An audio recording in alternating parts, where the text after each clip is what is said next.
Welcome to Horror in Detail.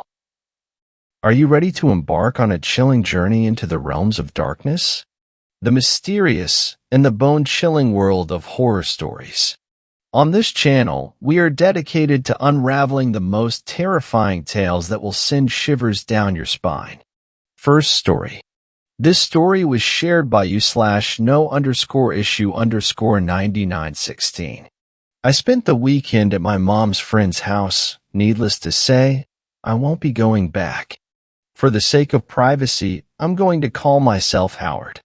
A few years ago, I'd say this would have been around late 2018, so I was about 13. Me, my mom, my stepdad, and my grandmother all spend the weekend at my mom's friend's house, which sits about a mile off the coast of Lake Huron in northern Michigan. I was extremely nervous. Since my mom told me it was heavily forested area, I was scared of the wolves and/or bears that live up there. I love forests, just not the things that live in them. I kept telling my family, I don't want to go, there could something in the woods there. And either my mom or stepdad would try to comfort me by saying something like, it'll be fine, if anything happens, we'll protect you, or there's a lot of us. Nothing would be brave enough to fight us, which kind of helped because turned out there would have a lot of people there. 7 people there and the 4 of us. It was about 5 p.m. when we left our house in the southern regions of Michigan and was about 8 p.m. when we arrived. It was a lake house on the outskirts of Bay City. When we got there, I was reminded of my fear from earlier. The house sat in a large clearing and was surrounded by miles of forest on all sides. I got a sense of dread at the sight, but I tried to ignore it. I met the friends. They were pretty nice. We got pizza from the local pizza place, and I mostly forgot about the forest. I was sitting in the kitchen watching YouTube on my phone. They were all hanging out in the basement where there was a TV, a pool table, all sorts of cool stuff. It was just after 11 p.m. when I heard something scraping up against the wall outside. On the other side of the stove, I was sitting a good 10 feet from said stove. For perspective, the main floor sat about 5 feet off the ground. There were stairs that led up to a small porch. I noticed the sound when the video I was watching ended. It sounded like multiple shard things scraping against the wall. I was too scared to look for the cause of the sound. Suddenly the sound stopped, and it walked into the backyard. It was a deer. I was immediately relieved, as I was taught deer were a symbol of peace and freedom, so I smiled as it pranced into the forest beyond the backyard. My mom asked if I was okay, saying I still looked spooked. I told her the truth. I heard scraping outside, but it was just a deer. She chuckled. Oh yeah. I've heard their antlers scraping against stuff so many times, and it startles me every time. Then she told me they were all going to bed, and so did I. I went to bed on the couch in the living room. I brought my Jurassic World blanket. I slept rather well, despite my fear of the surroundings. The woman, my mom's best friend at the time, the person she came to see specifically, who for the sake of privacy we'll call Carissa, woke me up saying, "Hey Howard, wake up buddy, it's bright outside."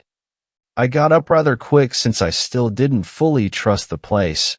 I checked my phone. It was somehow 2 p.m. I guess I slept in. I went outside. They had a cute husky named Blitz. I played with him for at least 2 hours. He was super playful. He had a soccer ball he liked fetching, so I made him fetch the ball for a while. We then went to the lake, all 10 of us, but I didn't want to go. I'm not a social person, but my mom gave me no choice. One of my worst fears came true. When we got to the beach, the friends had their own friends, who had kids. Before I continue, I want to preface this by saying I don't like kids, especially little kids, and that's exactly what they were. 3 little kids. I don't remember how old they were, but they were young, no more than 6. Little kids annoy the hell out of me. I had a cousin in my home state, Tennessee, that was half my age, so I know how little kids are. I brought my phone, and I just sat just beyond tree line. The woods were right across from the beach, just a few dozen yards. I was okay with this patch of forest. It was bright as hell, and there were so many people there. So I felt safe, and I watched YouTube again. I was sitting there for a good hour and a half, and the minutes that followed was when the strangeness reared its head. I remember every detail of those moments. I was watching the Hodgwins, specifically their video where they read an email from a guy who asked if he should go back to his ex-girlfriend. I was quietly laughing, but my laughter was quickly killed by something deeper in the forest. I heard what sounded like my grandmother calling to me from a few hundred feet away. I was about to get up and follow her voice when I stopped myself, because I remembered she was sitting next to my mom on the beach. I could see her in the opposite direction of the voice. The voice sounded slightly off, like my grandmother was out of breath. I could hear her saying something that vaguely sounded like, "Howard, come here, boy," which is something she always says when she needed me. She'd calling me boy. I noped the hell out of there and went back to my grandmother and sat in the empty chair next to her and told her, "I heard someone calling me in the woods, and they had your voice." Her and my mom looked me in confusion, and my mom said, "They sounded like her." And I explained, "The voice sounded like Grandma does when she's out of breath, like when she climbs the stairs to her apartment, exactly the same." They both looked at me like I was an idiot. They said I was making it up and I was just trying to go home, which made no sense to me, still doesn't make sense. I spent the next 5 minutes insisting it was true, but they kept saying I was making excuses. But I knew better. I knew exactly what I heard. I sat next to them for the rest of our time at the beach. About an hour later, we headed back to the house. Carissa's friends came with us. The couple with the 3 kids, 5 of us rode in one vehicle, and the others rode in another vehicle. I rode with the people I know. It was pretty dark by that point, not pitch black, but you still would have needed light to see. We were surrounded by forest for a good minute of the drive back. The tree line was maybe 6 feet away from each side of the van.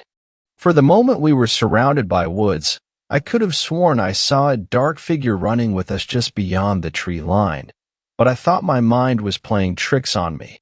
It was about a 5-minute drive from the beach to the house. When we got there, the kids raced into the house, playing, being loud and rambunctious and all. I waited for my mom to go inside before I did, to avoid as much interaction with the kids as possible. Once we all settled in, the parents of the kids told me I should play with the kids, since I was a kid too, but I didn't know what to do. So they guided my outside with the 3 little shits, then told us we could play with Blitz. I approached the dog with the kids behind me. I crouched down and started to pet Blitz. He was really friendly and clearly seemed to enjoy it. He rolled over on his side, wanting me to rub his belly, so I did. After a minute or 2 of petting him, I grabbed the ball and gestured for him to play, but he didn't move. I figured he was too tired. Then went out of nowhere. The oldest of the kids said, "Hey, you stupid dog," and kicked Blitz in the ass, pretty hard too, clearly annoyed with him for not playing. The dog barked angrily, quickly got up and tried to pounce the boy, but I grabbed Blitz's collar before he could do anything, and the family ran out to see the commotion, and Carissa came to calm the dog down, and the kid was crying his eyes out. I went over to my mom as she asked what happened. I told her the kid kicked Blitz for not wanting to play, and Blitz wasn't having any of it, and I told her the kid deserved it, and it seemed like she somewhat agreed with me, saying, "Well, you shouldn't hurt animals like that, or that's gonna happen." They all went back inside, taking the kids with them, and Carissa was mad at the dog for simply protecting himself. I sat next to him and continued petting him, this time for a solid 5 minutes, praising him, calling him a good boy, since it was the kid's fault for being an asshole. I then heard a stick break in the woods about 100 yards away, but it sounded less like a stick, more like a branch being crushed. As soon as I heard the sound, Blitz shot up and stared in the direction of the sound. He got up and sniffed the air and started growling. His fur stood up at a cartoonish level. He was baring his teeth. He scooched next to me, clearly trying to protect me from whatever was over there. And whatever it was clearly a threat. He started barking again, but this time, the barks were of pure anger. His barks sounded primal. I stood there, trying to adjust my eyes to the darkness, trying to see something. My heart was pounding. I thought it was going to explode. Suddenly, Blitz took off into the forest, after whatever was there, completely ripping out his tie-out stake. I ran into the house and told everyone that Blitz ran after something in the woods and I couldn't stop him. Then Carissa's husband, I'll call him Steve, and my stepdad. Steve grabbed his rifle from their room and sprinted out the door, followed by my stepdad, who got his pistol from the basement as he brought it with him, and they both charged into the woods.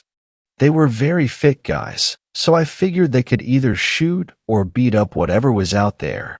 I thought it was a person or maybe a bear or wolf that was out there. We turned off all the lights in the house, opened the window that faced the direction they went, and we sat there for a good 5 minutes or more. We saw and heard nothing. Another 5 minutes, nothing. After a few more minutes, we heard very faint gunshots coming from the woods. It sounded like he was quite far away. They must have been a mile away by now. Carissa wanted to go out there and look for him, but Steve ordered we stay inside no matter what happens, and my mom reminded her of that. We stayed up for a few hours, hoping they would come back at some point, but they didn't.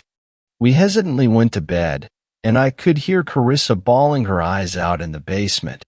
I slept on the couch again, and I made sure the curtains were closed, just in case the stranger returns. I took about 20 minutes to fall asleep, so I decided to listen to some ASMR, specifically Goodnight Moon. If nothing else could bring me comfort, then she can. I woke up early the next morning. I checked my phone, and it was 9 a.m. The sun was shining through the cracks of the same. Everyone was still asleep. I got up and let out a big stretch before walking over to the back porch. I opened the curtains, and what I saw will haunt me for the rest of my life. I saw Steve and my stepdad, or what was left of them.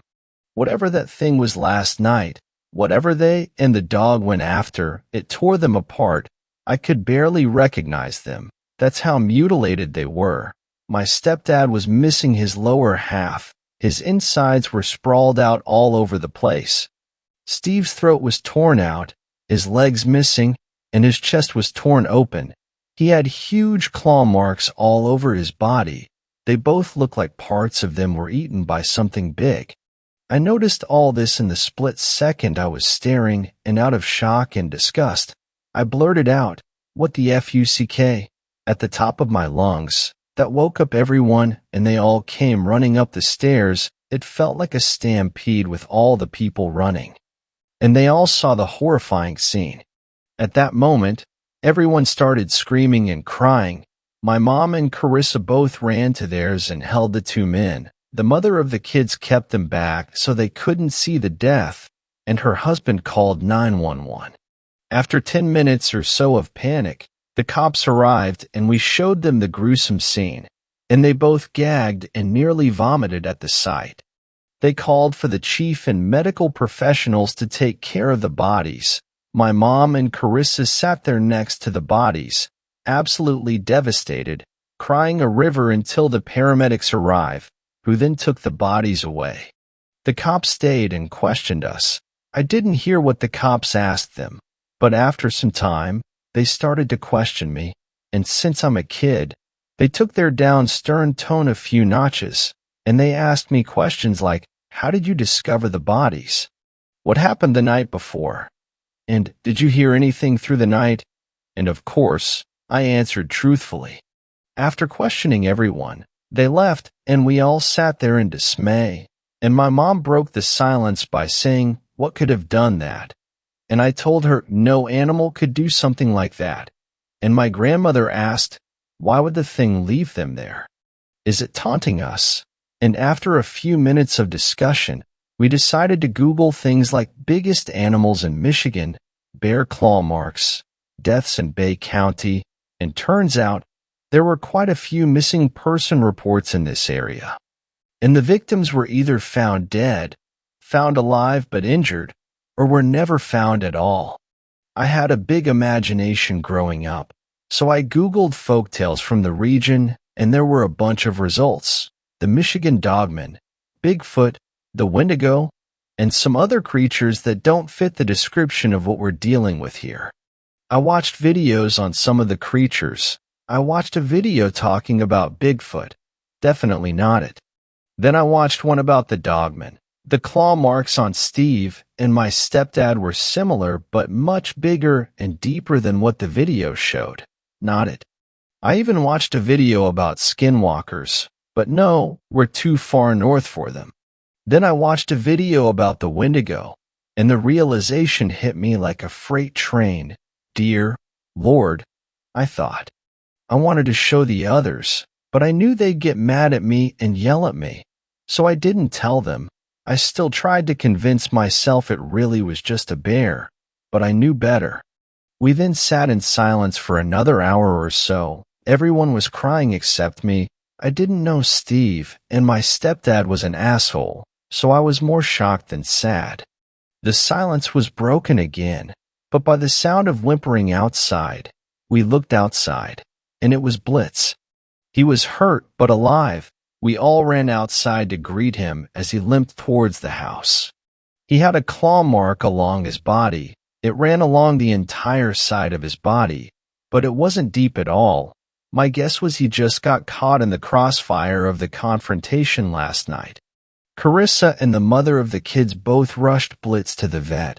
But don't worry, he survived. After we calmed down from the excitement of the dog's survival, we returned to the house, and so did the women after a few hours. I went to the basement after some time and found the 3 kids all cowering in the corner, crying. Apparently they saw Steve and my stepdad as the medics put them in body bags. Their mom held them and comforted them, but they never calmed down. We were all in a state of panic. We didn't feel safe in the house at all, and we didn't go outside at all that day. We stayed in the house and watched TV all day. We didn't eat either. It was around 1 a.m. when we all went to bed, but not me. I've always had really bad paranoia, and tonight, my paranoia was 10,000-fold. I would jump at every sound. The house creaked a lot, and it scared me every time. It was maybe 3 a.m. when I heard a familiar sound, antlers scraping against the wall outside, the same wall as the deer from the first night, and a sense of comfort came over me, which was quickly overcome by dread when I noticed that the scraping was coming from directly on the other side of the wall. The deer from the other night was scraping its antlers, but it sounded like it was coming from the floor. Since I mentioned the main floor is about 5 feet off the ground, but this time, the scraping was coming from directly in front of me, and my heart sank. What can stand 10 feet off the ground? I truly thought it was a bear, but a grizzly bear. They're massive, and it was probably marking the house with its claws. I stood there in darkness and silence, waiting for the sounds to stop, and they did. So I quickly made my way to the back door. I crouched down and peeked through the curtain, oh so slightly.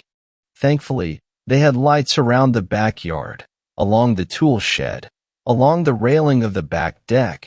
There were even light poles that ran all the way from town into the clearing here, and the moon was fully visible too, so I could see outside very well. What I saw was worse than anything I could have ever imagined. It was a creature that looked like a deer of sorts, but it was more the size of a moose. It had huge antlers, bigger than any cervid should have. Its mouth slightly agape. It had razor-sharp teeth. Its head was just a skull, no flesh at all. It had fur along its back that looked matted and worn out and had a dark brown, almost black color. The most striking feature of this thing was its size. It was walking quadrupedal and still seemed to be close to 7 feet tall at the shoulder. I let out a quick gasp. I couldn't control my fear. It must have hurt it, because it shot its head back towards the house. I watched in horror as it stood up on its hind legs. It stood there and looked at the house intently, which let me get a good look at this thing. It easily stood 12 feet tall. It looked incredibly scrawny and malnourished. Its arms were long, reaching its knees, and its hands ended with huge claws. All those featured matched that of a Wendigo, at least what that video told me. It started slowly walking towards the house. I jumped back on the couch, got under my blanket, and waited for it to go away. I heard its footsteps come onto the deck, but its footsteps were incredibly quiet, which explains why I only heard it when it stepped on the branch the previous night. I saw its shadow creep up to the back door. Its shadow consumed the entire curtain. No moonlight peeked through as it stood there. My heart sank to my stomach when I remembered I didn't lock the back door before trying to go to bed, and as that thought ran through my head, I heard the door slowly open. I felt the cold air rush in. As sweat rushed down my body, I could see the breeze hit the curtains. I then saw a head slowly grab the curtain and slide it aside. The creature opened the door fully so it could fit through, and even then, its crown of antlers slowly scraped against the doorway as it walked in. It calmly and quietly searched the kitchen, looking everywhere. I could tell it was looking for something.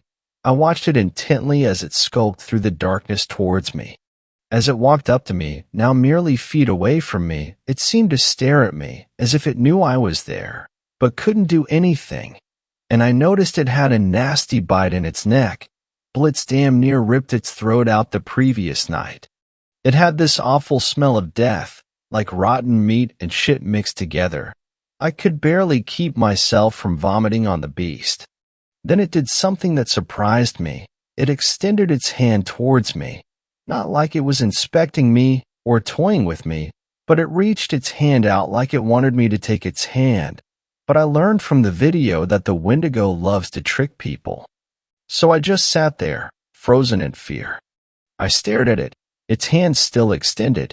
As if things couldn't get stranger, it started talking to me. It had a voice similar to my grandmother's. "Come with me, boy," in the same fashion she always does, but the voice was off.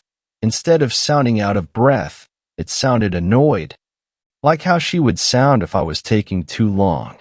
I continued to ignore it, which I think pissed it off, because it gave up, put its hand down and leaned closer to my face. The smell was unbearable. I just laid there and closed my eyes, accepting death.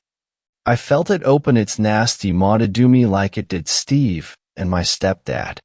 At that moment, I heard someone coming up the stairs from the basement. The beast heard them and ran out the back door, and in a matter of 2 seconds, it had already vanished into the trees.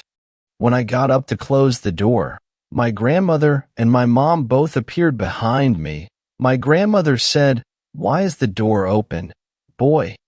And I replied, "It was hot in here, and no bear is fast enough to get in here before I close it."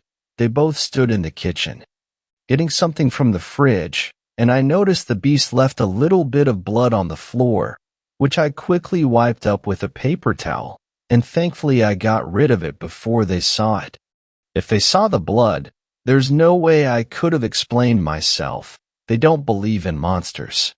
The next morning, I was more than happy to get out of that hellhole, and we drove all the 3 hours back home.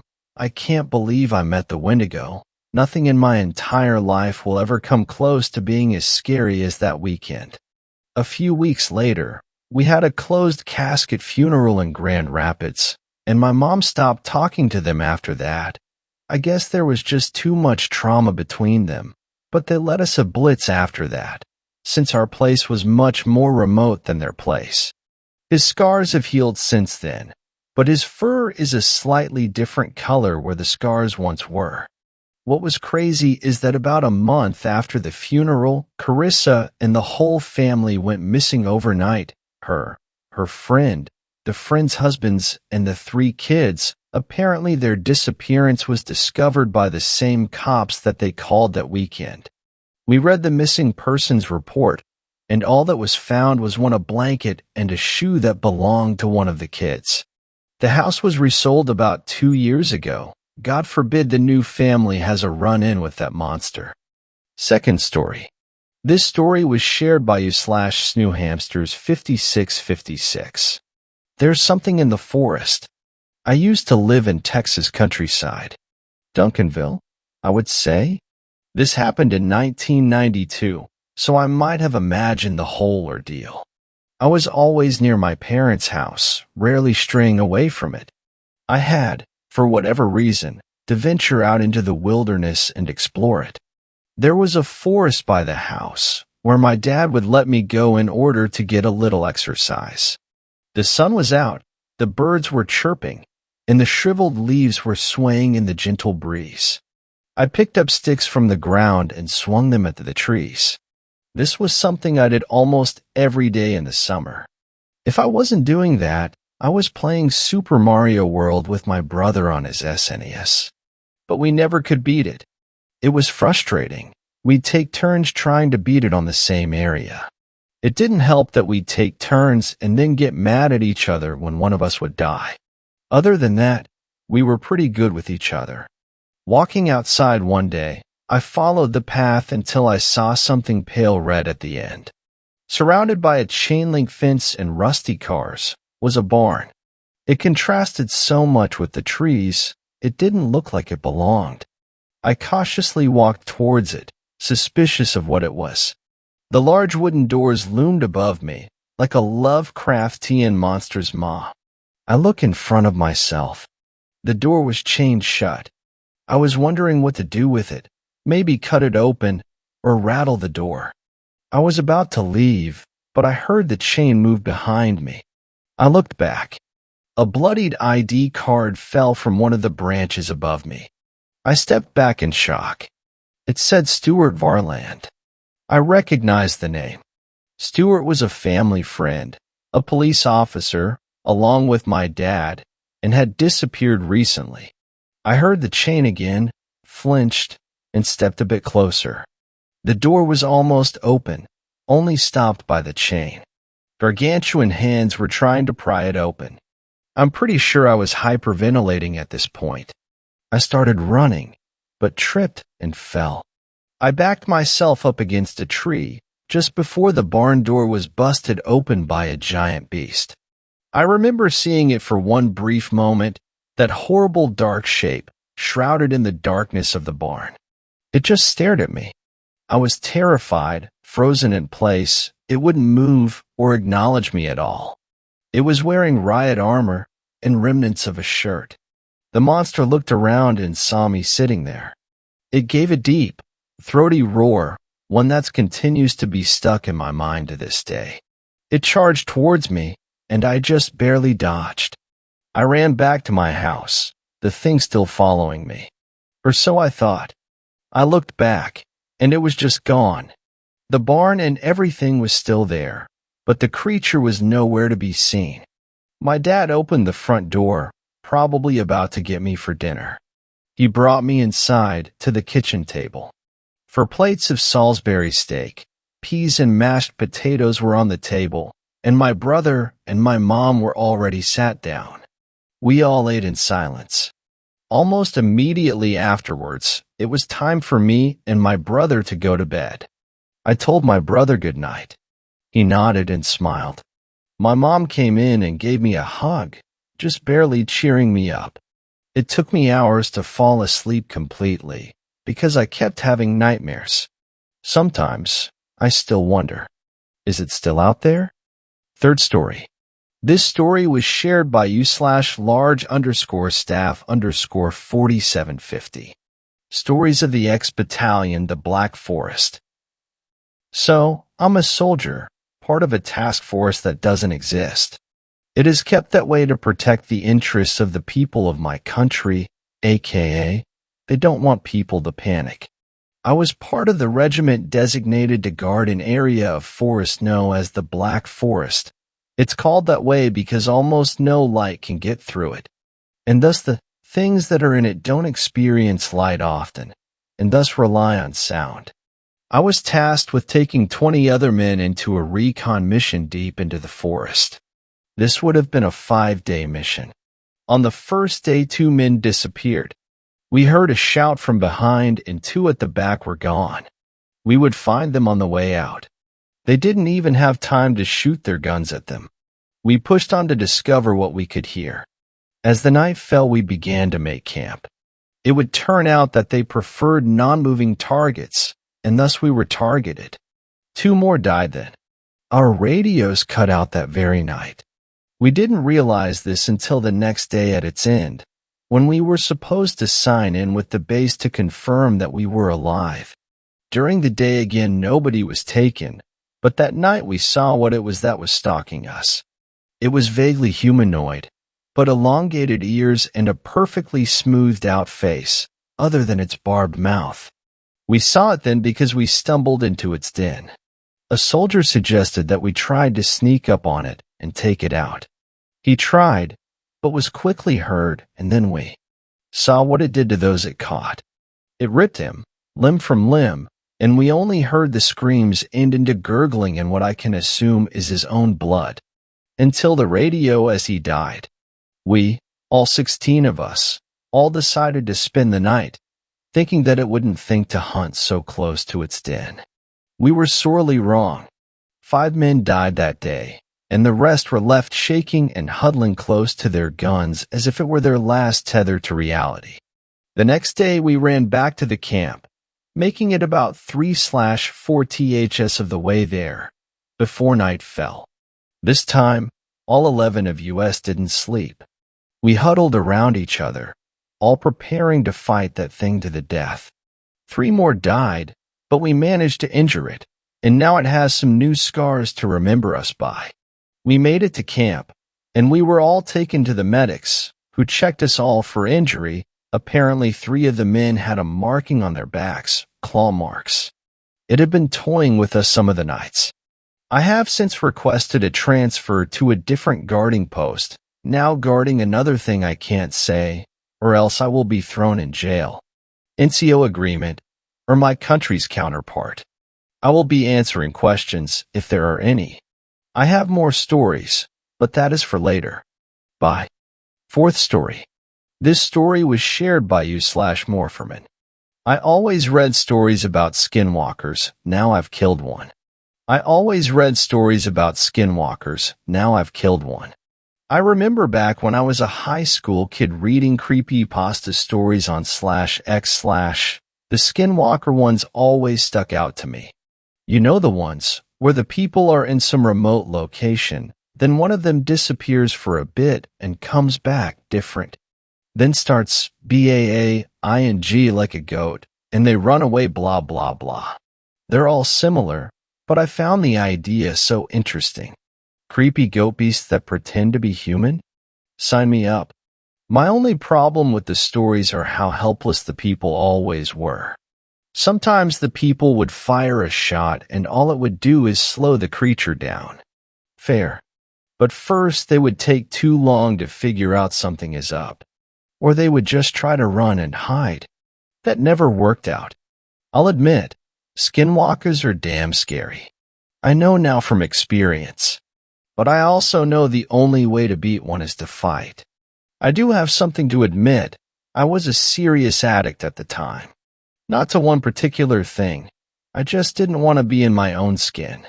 I wouldn't say I was homeless, more like a nomad. I had some money in the bank and a car, but not much else. Well, except for the copious amounts of drugs. I have 2 years sober now. But this story is from 5 years ago. Even after I fought a fucking monster, I didn't get clean. The scariest monsters are the ones inside of us. But skinwalkers are pretty scary too.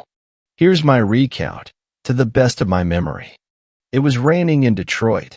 I had been driving back from Canada after getting some exquisite MXC. Cheap and well made. Thanks, Canada. I figured since it was pouring and getting dark, I'd find an old abandoned house to sleep in.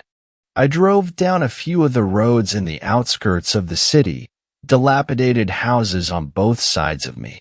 Many of them had water pouring through their broken windows. Some of them were partially caved in, wherein neglect taking their toll. One was on fire? Detroit really had become a shithole. My best guess was water had gotten into some electrics. I heard sirens in the distance. Good sign, though, since that meant electricity was flowing down the block. I drove a bit more, until I saw a house that fit my 3 criteria. It wasn't leaking, it wasn't occupied, and it wasn't on fire. It was a pretty nice house, 1 floor, small but comfortable, redwood paneling on the outside, white bordered windows, even a stone chimney. I went around back through the overgrown yard, picked the miraculously unbroken door, and got out of the rain. I checked the place out, and it was like I had walked into heaven. The bedroom had a mattress, the sink wasn't gross and had running water, and there was an electric stove that worked. Today was my lucky day. I unpacked some of my things, threw my sleeping bag on the mattress, and set some water to boil while charging my laptop. See, I told you I wasn't homeless. I liked a bit of comfort in my life. I had my cooler with milk and butter too, so my mac and cheese was damn delicious. And finally, I had my time to get high. It should be noted, I've never hallucinated. Even after taking tons of acid or shrooms, I only had the color effects and swirling. Distortion but not projection. So imagine my confusion when, sitting in the warm light I had on in a sturdy chair, high out of my mind, I heard a BAA sound outside. I wasn't scared, but since when were there fucking goats in Detroit? Weird. But I was occupied, so I got back to watching YouTube on my phone. Come morning, I woke up to find it was still raining. Great. I was honestly enjoying my stay in a somewhat furnished house, so I pulled out my laptop and got to some browsing.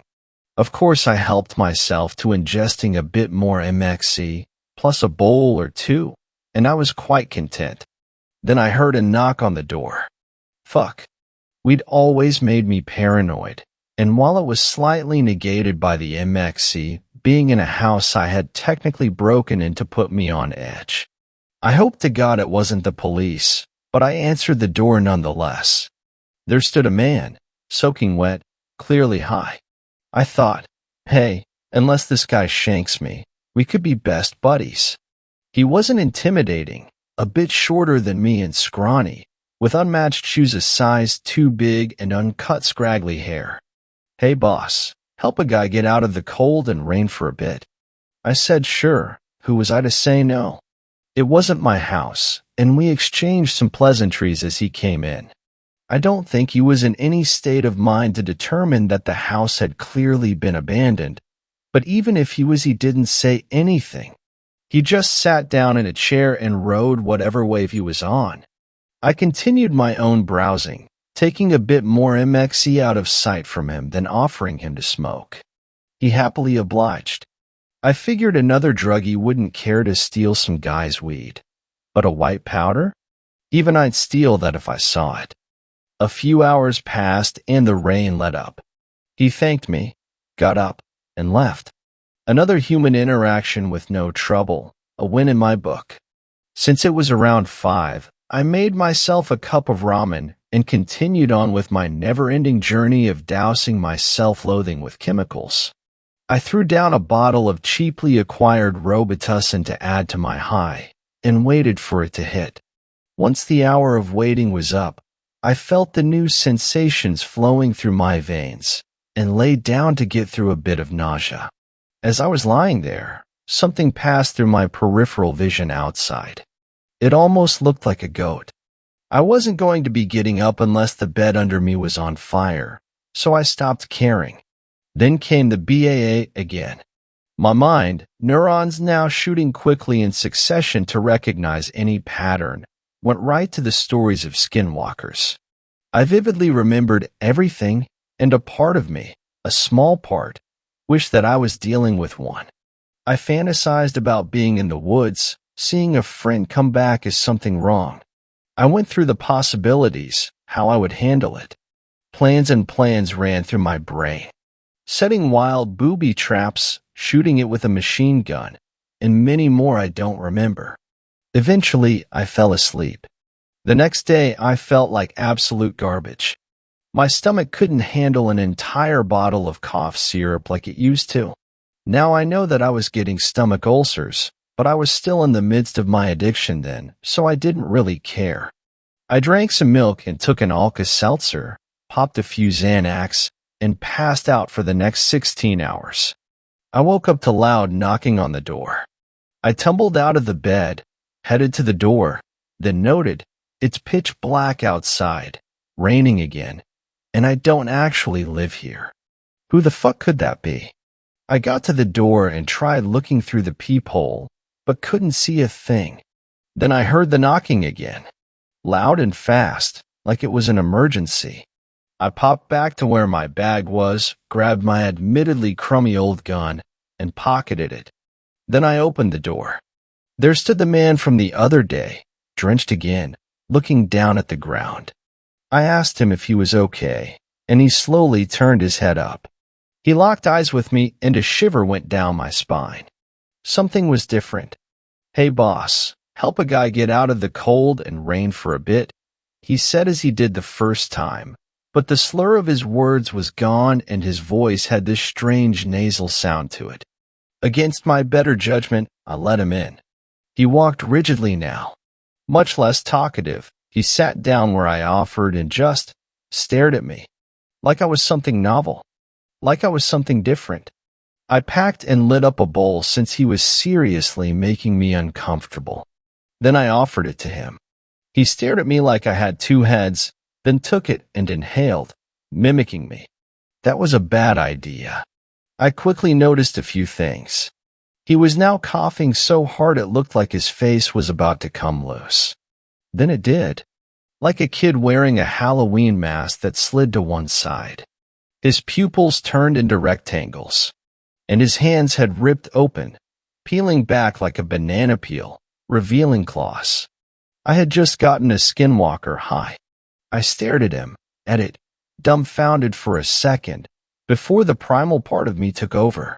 I don't know how I pulled it off, but my brain fired the emergency switch, ran to the bedroom, grabbed my bag with everything in it, crushed up an Adderall, snorted it, refocused, ran back to the entry, saw the Goatman/Skinwalker, who was now freaking the fuck out, and BAAING.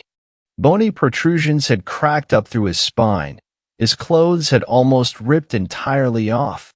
The beast's chest now a hulking mass of muscle pulsating with anger, growing larger by the second. I ran past and booked it to my car.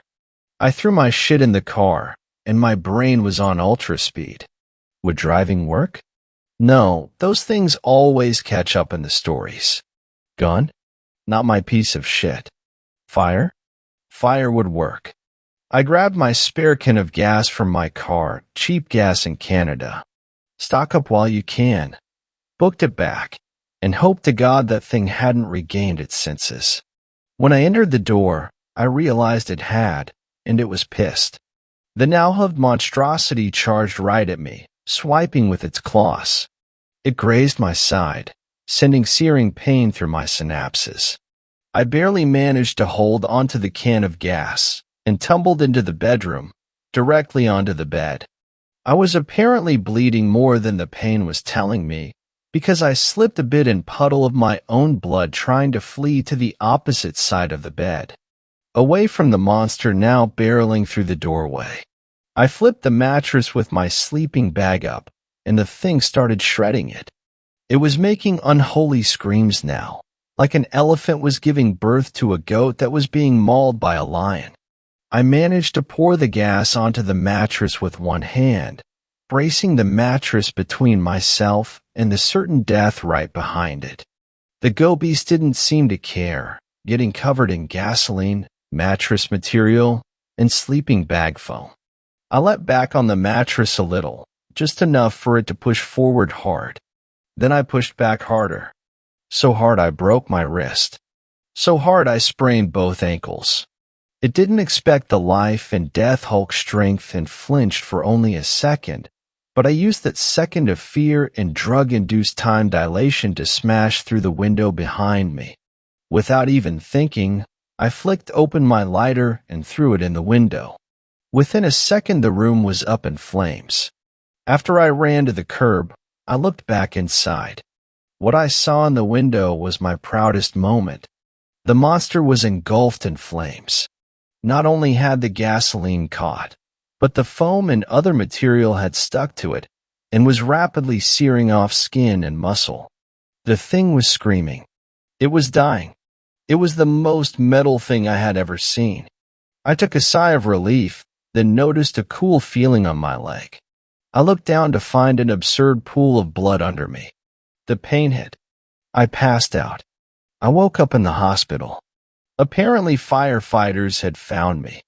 I told the police a semi-lie about being a squatter and having someone come at me with a knife, and when I was out, they must have started the fire. I was eventually discharged, found my way back to the house, and got in my car. Then I got the hell out of Detroit. So that's how I killed a skinwalker. Or a go-man. Whatever you want to call that thing. Yeah, I almost died. But I didn't. Is there a lesson from this? Yes, and here it is because I like to share my opinions. Monsters have to hide in the dark because they're afraid of us. Maybe not individually, but they must have seen what we're able to accomplish as a group. We will turn land bare for resources, create weapons that could annihilate all life, and shoot ourselves in metal tubes into space. We're smart and vicious, and no matter how good any beast gets at murdering, humans have mastered the art. I don't know how to end this triumphant speech, so I am just going to stop writing now. Okay, now. All right, maybe one more sentence. Wait, I almost forgot the classic. Fifth story. This story was shared by you/Harrison_Prince. My camping trip with my dad was ruined. My dad and I were going camping for a weekend just to spend some time together. This was last year, and it was my first year of college. Everything was stressing me out, and since we'd gone camping together a few times in the past, my dad was nice enough to take some time off and bring me out. The campsite was 2 hours away, so the sparse trees turned gradually into deep forest. While we followed the road as it wound through canyons and around mountainsides, I remember thinking how awesome the density of the trees was. I mean, you couldn't see beyond a few feet. It was just like the movies, and I never remembered seeing the density like this. We got to the campsite feeling cramped and happy to be in fresh air. Together, we pitched the tent first and set up our sleeping bags so it would be ready for us when we were tired. Since we had left so early in the day, it was still light out, so we took the truck and drove to the nearby lake to throw in some bait and just hang out. No one else was there since it was a weekday. That meant we didn't have to fight for a spot or hike halfway around the lake to settle in. We walked to a ledge just off a trail that was near the road, set down our camping chairs, and set up our fishing gear. Dad's into audiobooks, so he pulled out a speaker and put on a mystery novel. We'd talk occasionally, but having the book on play helped us feel like we were connecting without being forced to find topics of conversation. We still had all weekend. We took turns walking the trail a ways, seeing what was further along the lake. The forest was behind us and sloped uphill after a little while. The whole lake was inside a bowl surrounded by hills and mountains. It was seriously beautiful. As the sun was getting close to setting on the bowl, a long, drawn-out booming moan echoed across the lake. It was sudden too. Silence, then moaning. It lasted for several seconds before abruptly stopping. The echo made it impossible to identify where it had come from. The moan bounced back and forth around the bowl, lasting 2 seconds longer than the actual sound had been. My dad hit the pause button immediately, and we stared at each other, first scared, then confused. The best I can describe it is the sound of a wail in pain, only above the water and very, very loud. The sound was deep too, so deep that it pressed noticeably on my eardrums. Something big had compressed and released all the air in the entire valley. I asked my dad what that noise was, and he just shook his head. We waited for a few more seconds, cocking our heads and subconsciously prompting whatever it was to make a noise again so we could identify it. When nothing happened, we both chuckled at each other and joked about it.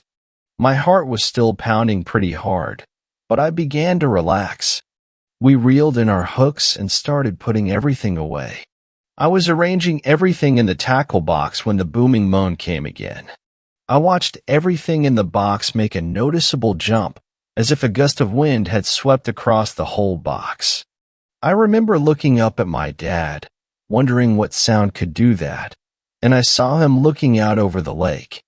I managed to turn around with enough time to see something big sink below the tree lean across the lake. It was a lighter color, though I'm not sure what color I would describe it being. The trees around it all swayed heavily, looking like they might fall over. But they didn't. They just swung back and forth after being disturbed. Another booming moan, this one causing actual ripples in the lake. Small, short ripples, like placing sand on a speaker plate and watching it dance while a song played. Except the plate was the size of a lake, and the entire surface was disturbed. The sound must have been partially below our hearing range, because if not, it's a miracle our eardrums didn't burst. Without even discussing it, we threw everything into the tackle box and walked quickly to the truck. We were both on edge, looking over our shoulder at the edge of the lake and waiting to see if anything else would appear. Another truck was pulling into the lot as we put our poles into the trunk. Seeing someone else calmed us both a little, and I could tell my dad was relieved to not have to be the complete adult authority now. It was two guys coming to fish, both older than my dad. They caught us looking at them and nodded. We nodded back, realizing that we were staring with wide eyes. I jumped when the boom sounded again. You could hear the water churning under the strain. My dad jumped too when it came, and while it was still going on, we got into the truck and started it. The moan ended after we were driving away. The two guys who had arrived were putting their stuff back into their truck in a panic. While we drove back to the campsite, I was drumming my fingers on my leg and just feeling a complete panic come over me. I've read since then that some super low frequency sounds below our hearing range can cause sound-induced panic. I'm convinced that's what was going on. While driving, I thought I heard yet another moan rattle the windows and shake the truck, but that could have been the fear adding that sensation. Our campsite was 10 minutes away, but that's because the roads were winding and the speed limit was slow. We could still see part of the lake from our spot, so we weren't that far from the lake. Dad made the unilateral decision to leave, even though we'd only just arrived. I was fine with that. My heart was racing and wouldn't stop. We rolled up our sleeping bags and tossed them into the truck. Just as we were taking the poles out of the tent, a less intense but still terrifying moan echoed up the mountainside, coming unequivocally from the lake. The echo rattled around the trees for a long time, longer than is natural. Usually the trees would absorb and dampen it, but the sound just kept rattling around until it wore itself out. If you were floating underwater and took a huge spear and stabbed it into the side of a whale, the water would sound like what we heard. A boom as the water compacted and a tinge of desperation and pain on the fringes resulting in a higher pitch. And if you were deep in near the floor of the ocean, you'd hear it bounce back at you again, a shadow of the sound but still equally horrifying. We smashed the fabric of the tent together, tossed the whole thing into the truck bed, and got in. Dad went too fast trying to leave. The truck's engine was still too loud to determine if we were still hearing the moan, but the panic that it induced made us unwilling to stick around and investigate. Looking back, I wish we had stayed and investigated, but at the time I was happy just to leave. Sixth story. This story was shared by you/Phoenix_flies. I witnessed a horrific ritual in the woods. A stone circle sits in the ancient oak woods behind my house. A dozen large rocks, positioned in a pattern that could be no accident. One is carved into a sort of throne. One sits upon two others to form an arch, echoing the formations at Stonehenge, a mere hour's drive away.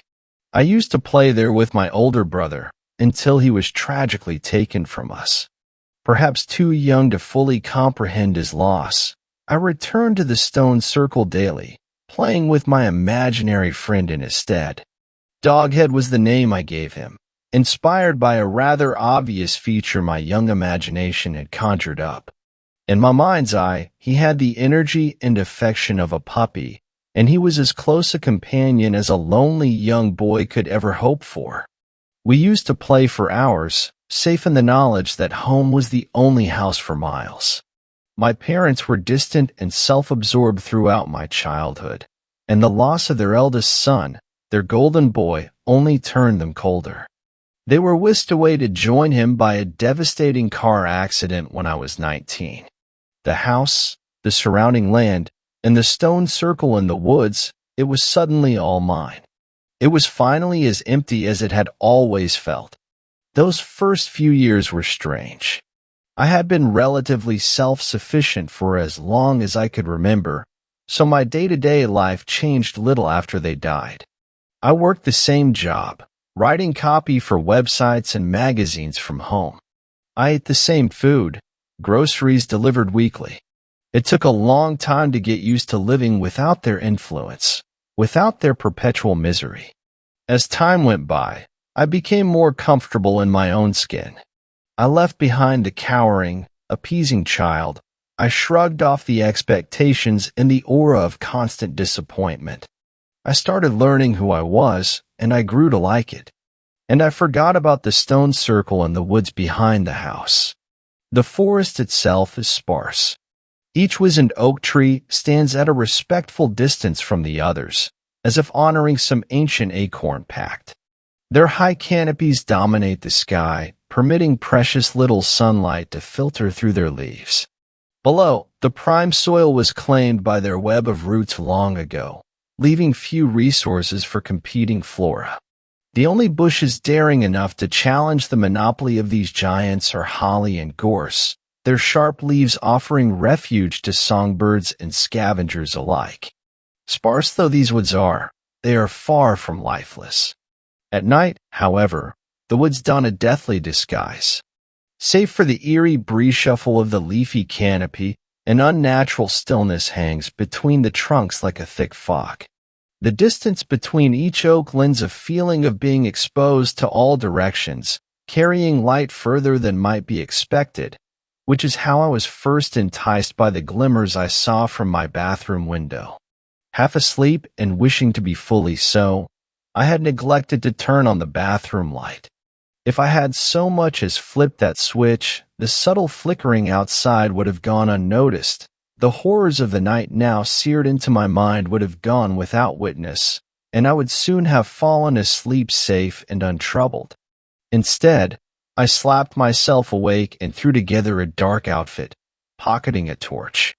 In an instant, I was 12 years old again, preparing for an imaginary stealth mission, sneaking out under the cover of darkness, taking care not to step on even a single twig, partly in commitment to the scene, and partly from fear of the retribution from my parents should I be caught. Both then and now, the fear mixed with excitement to produce the most irresistible cocktail, and I crept into the woods without hesitation. I advanced steadily as my eyes adjusted to the gloom. Every step was measured, every motion a calculated risk. Roots could be trip hazards. The snap of dry branches could give me away. A dirt hole from badger or fox habitation could spell a sprained ankle or worse. I kept my breathing deep and steady, preparing to run at a moment's notice.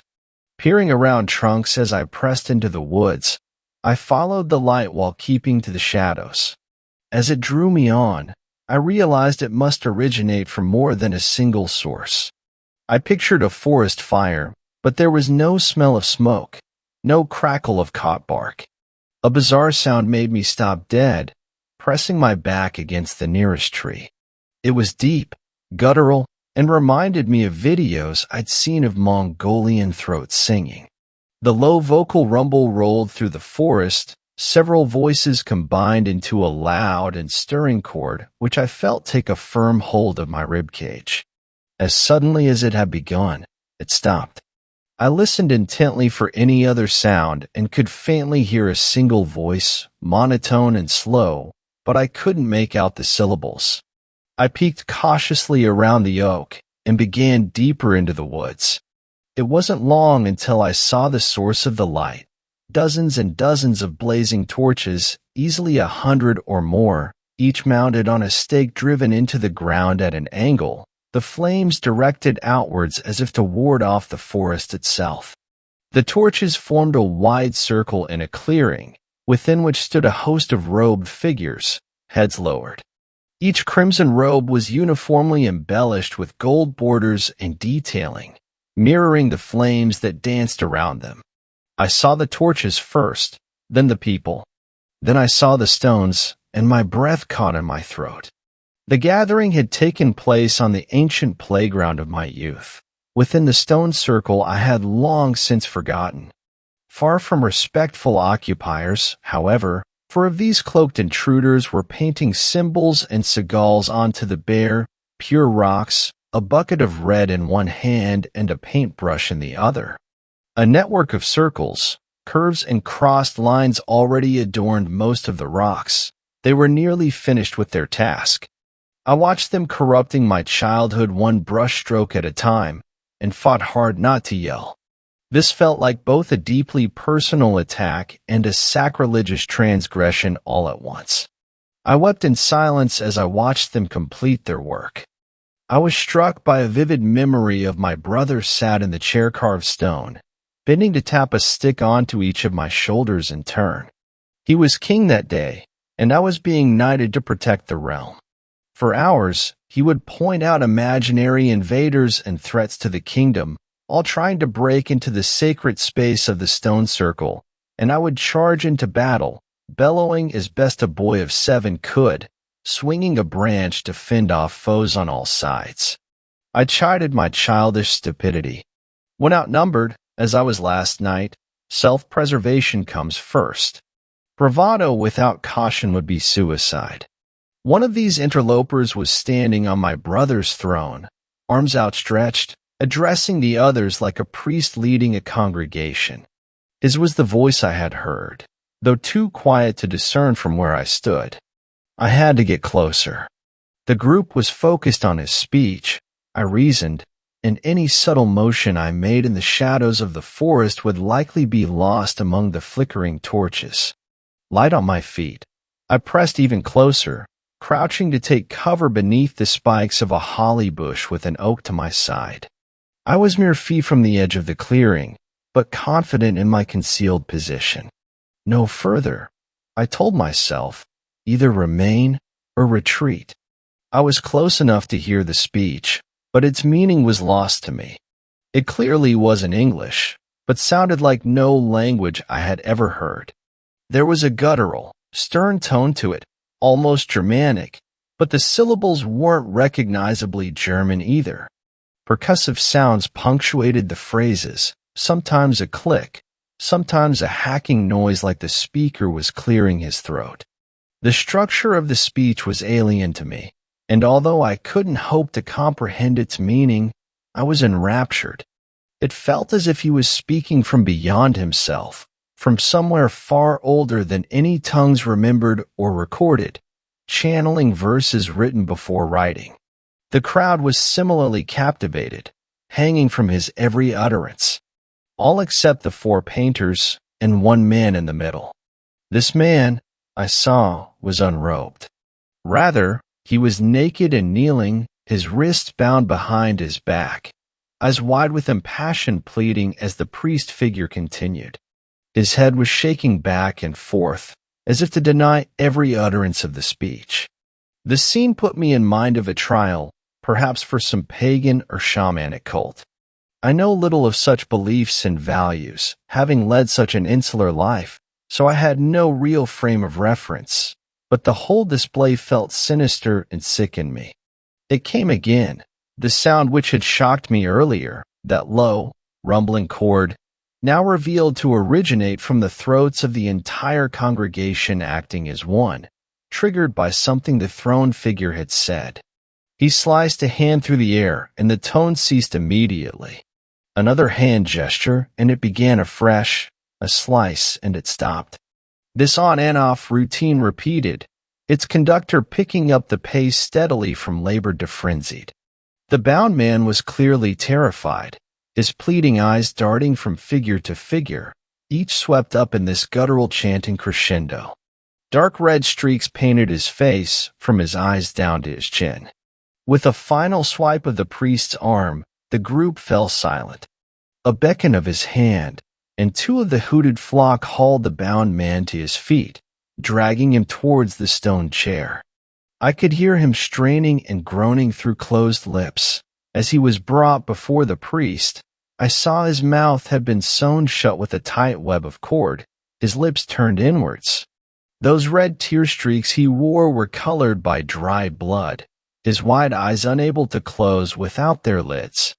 This group, or cult, had taken morbid steps to prevent him from screaming or looking away. The leader of the ceremony drew a short dagger, holding it skywards, flames glinting off the blade. The man protested as best he could, but was flanked and held in place by taller, stronger figures. In two quick motions an X was traced across his bare chest, the wounds shallow and scarlet bright. The crowd shifted suddenly at this, surging towards the throne. Hands were all over the man in an instant, carrying him back and away, ignoring his feeble writhing and muffled screams. A divide had formed in the clearing, bisecting the stone circle. On one side, the cult, some of whom had picked up torches and were brandishing them. On the other side, the man, kicked to the floor and struggling to stand with his hands still bound. Flames were turned on him, keeping him at bay from the group. Behind him, the stone archway loomed, a gateway to the gloom of the woods. A gap had been deliberately left in the circle of torchlight. The leader bellowed out a three-syllable chant in that strange language, which was eagerly echoed back by his flock. He repeated the phrase, louder, rousing the crowd. This back and forth exchange continued, building in volume and speed towards a raw cacophony. When there was scarce a pause between call and response, the priest handed the reins to chaos, the clamor of the crowd drowning the forest in a tide of sound. Feet were stomping. Arms were waved. Frenzied dances broke out. One member of the congregation passed out. They were unceremoniously rolled to the side of the circle and abandoned in favor of the growing noise.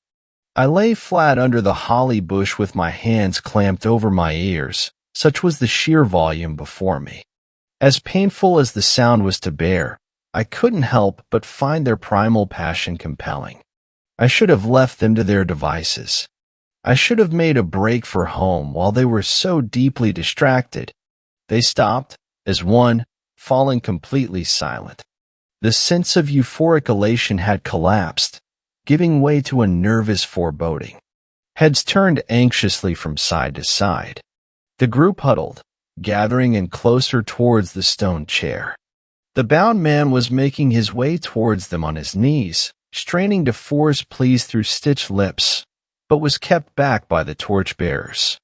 They seemed intent on pushing him towards the archway, towards the looming dark of the forest. Someone in the crowd noticed something in the forest behind the bound man, pointing a finger beyond the circle, past the stone arch, into the tree lane. Their extended arm was quickly pulled down by other hands, as if chided by the group. Regardless, a tangible excitement overtook the gathering. Murmurs broke out, whispers and gasps.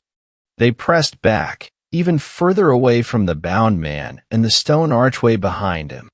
I strained my eyes to see beyond the flames, seeing nothing but shifting shadows. As I looked back to the crowd, however, I saw it. A tall figure emerged from the trees, its outline only clear from the corner of my eyes as they struggled to adjust to the dark. It appeared as though the shadow of a tree had come to life, standing at least 8 or 9 feet tall. I couldn't see where its height ended. It swept stiffly towards the clearing as if carried by invisible ropes. There was no motion of walking. This giant shadow floated.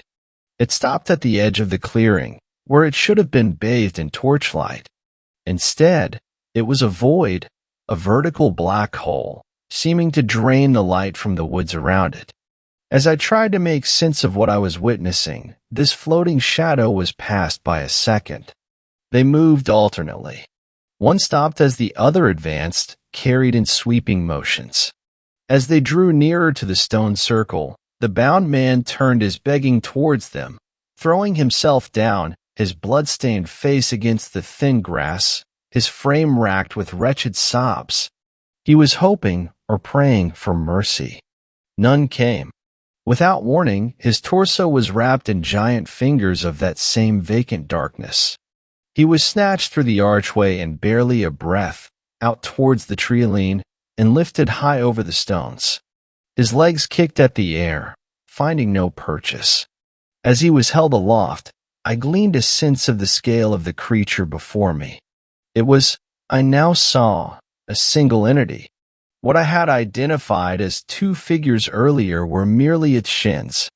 It stood on 2 legs, looming over the stone circle, one huge hand resting atop the archway.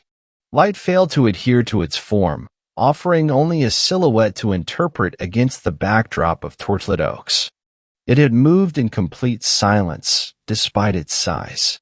Though vast, it seemed to share the limbs and proportions of a human, with one notable exception.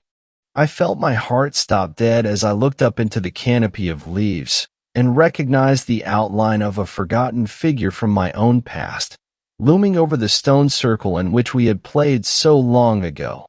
I clamped my hands over my mouth to keep the shock within. I had grown a lot over the past 20 years, inside and out. It seemed that Doghead had grown even more. The cultists had by now dropped to their knees, every head bowed in silent reverence. A uniform stillness had come over them, likely born from both respect and fear, and they had good reason for the latter. The naked man, their sacrifice, was held aloft by Doghead with both hands, those massive pitch-black fingers clasped around his legs and his torso. He strained to scream as the creature tightened its grip and twisted. Something gave out with a crunch, his ribcage and pelvis rotating in different directions. Blood spewed from his mouth as his lips parted in spite of the stitches, bellowing his pain freely now through torn curtains of scarlet. As his body bent, his skin broke around his midriff, yellow fat parting to give way to a cascade of entrails. He was divided, his scream failing as his diaphragm dropped. Doghead was elated, raising the drooping organs above its head, opening its enormous jaws and directing the offal inside. Even while consuming its prey, no sound came from the shadow monster itself. The man was just barely clinging onto life, gasping breathlessly, his eyes darting around in panic as dark teeth the size of his forearm clamped down on what remained of his torso, gnawing like living jerky. Fighting to divert my gaze from this atrocity, I looked towards the lowered heads of the cult, and saw more shoulders shaking than still. They were deeply afraid, that much was clear. Even the throned figure who had led the ritual was kneeling on the stone seat, head bowed and trembling. A sudden gasp erupted from the crowd. The cultist who had passed out earlier had awoken and was looking around, bleary and sluggish. Some members of the group had noticed and were trying to encourage them to their knees, but they were resistant in their barely conscious state. Doghead dropped its snack, staring fiercely as this poor fool staggered to their feet. The creature's eyes were previously indistinguishable from the great canine shadow of its head, but now they shone a piercing white, small and blazing. This accidental indignity from the dazed cultist had changed something in Doghead. Swiftly but silently it swept an arm towards the ground, extinguishing a dozen of the protective torches around the stone circle with a single motion. There was a brief moment of profound quiet, as those gathered seemed to process what had just happened. The quenched torches breathed the last of their smoke. A second of foreboding stillness hung heavy in the night air, and then pandemonium. The crowd fell about themselves, shrieking in terror, scrambling over one another in all directions, eschewing reverence for pure panic. Doghead didn't hesitate, lunging into the stone circle, no longer held back. It was absolutely silent in its motion, a flawless predator. It bounded towards the hapless transgressor and effortlessly snatched them from the ground. The staggering cultist hardly had chance to gasp before Doghead snapped their chin up and back with a single thumb, separating their skull from the rest of their spine without splitting the skin. Their body fell limp instantly and was dropped to the ground. My legs were aching to carry me away from the scene, but I knew I had to stay put. Not only would I be a target for the shadow monster, but potentially for the cultists. The worst wounds I would receive from my vantage point under the bush would be scrapes and bruises, so there I remained, quaking though I was. The ritual leader was the first to abandon the stone circle altogether, sprinting straight into the woods without looking back, not sparing a moment's thoughts for their flock. The others followed suit in a staggered wave, clearly caught between the protection they believed would hold firm in the vulnerable darkness of the forest. Having claimed 2 victims, Doghead turned its attention to the remaining flames. It lumbered around the edge of the stone circle, sweeping its palm over the torches. They went out without exception, either blown by displaced air through the motion of that huge hand, or perhaps smothered by the shadows that formed this creature. As the last of the lights disappeared, so too did Doghead, its void outline no longer visible against trees that once again stood dark and still. It had reclaimed its cover of night, its motion barely perceptible as the faintest suggestion through leaf-filtered starlight, and it sped away into the gloom. The cult had dispersed, their footfalls and shrieks gradually diminishing to nothing. The circle was silent once again, almost tranquil, save for the scrawled sigils on the stones. I lay still beneath the holly bush until dawn broke and beyond, making certain that no shadows remained to ambush me before I scrambled out to make my way home. In daylight, I can see that the remains of the 2 victims claimed by Doghead had disappeared in the hours since their slaughter. The creature had managed to remove them both, and I hadn't even noticed its presence. As I write this, I am profoundly conflicted, struck by a heady mix of abject terror and giddy revelation. I'm shaking, shocked to the core by what I witnessed. A monster he may be, but he was once my closest friend, one I thought lost to the passing years and the maturing mind. Before sundown, I will return to the circle and wash those stones clean. It feels disrespectful to leave them so sullied and stained. After all, for better or for worse, I am no longer alone. 7th story. This story was shared by you/Kessel the Viking. My best friend the Wendigo. Sometimes things happen to us that we just cannot explain. No matter how many resources are available or what information we can find. There are things that can never be understood, and that is a commanding factor of life. Now, a question. I know some, if not many of you have had friends, even best friends that disappear from your life without a rhyme or reason. That very same thing happened to me with my friend Marcus. We were best friends throughout high school and carried the friendship on well into our 20s, but one day he simply disappeared. I don't mean he was reported missing and the police were involved. I just mean he left without telling me, his best friend. I spoke to his mother and she said he had gone on a trip to northern Alaska. When I asked her why, she said, he never gave me a reason. I could hear the sorrowful tone in her voice. Like myself, she missed him too. But out of nowhere he came back. He told no one he had returned, and one day he showed up on my doorstep as if he had never left. I admit he looked good, better than I remembered. He seemed healthy, if you can understand. "Marcus, you're back," I remarked, bewildered. "Yeah, man," he said in a smooth demeanor. He had his hands tucked into the pockets of the jean jacket he was wearing. "Got back a couple days ago. You look well. Where have you been, man?" I asked casually. I noticed his face was flushed red, but it was probably just the lighting outside because the sun was setting. "Yeah, thanks. I've just been traveling, finding myself," he answered, but he seemed indifferent about conversation. It made me wonder why he came here if he wasn't looking to talk. "Well, that's cool. Did you want to come in?" I asked while gesturing my hand through the door. He nodded and brushed past me into my home. "Thanks, Derek," he said nonchalantly, as if this was a routine occurrence. "Something up?" I asked as I closed the door behind me. Marcus flipped his wavy blonde hair and sighed. "No, not really. I just have a proposition for you." It was strange that this was how he decided to start the first conversation between us in a long time. A proposition? Forgive me for saying this, but we haven't spoken in quite some time, man, and I don't know if I'm really in the position to dive headfirst into something new. "No, it's not like that," began Marcus. He didn't appear slighted by my response, which was welcoming to see. "I was just wondering if you'd be interested in coming with me on a trip. A vacation of sorts. It wouldn't be long, just a week up north." "With who?" "You," I asked with a hint of scrutiny. "Yeah, just me," he said quickly. For some reason, his fingers were twitching like he could barely control himself from having a breakdown of some kind. "Why so sudden? And why me?" "I mean, Marcus, where have you actually been this whole time? I find it strange you would come to me of all people for this hurried request of yours. I need someone to come with me.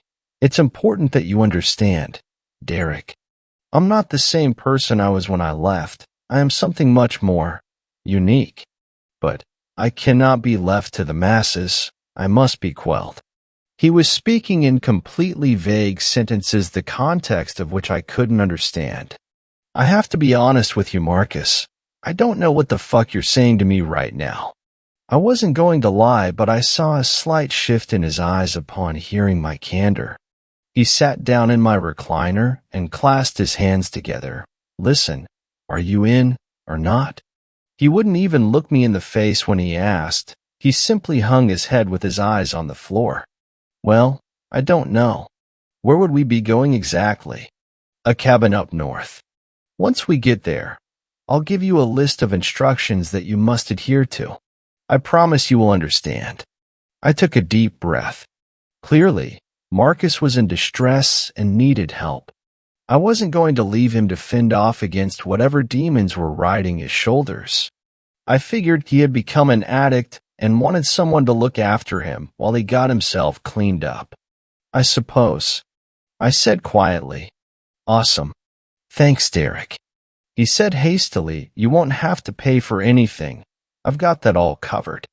Just be ready tomorrow morning, and we will head up there." "Tomorrow? Damn, that's definitely short notice," I said, already thinking about what I would tell my boss. "Don't worry about work, man.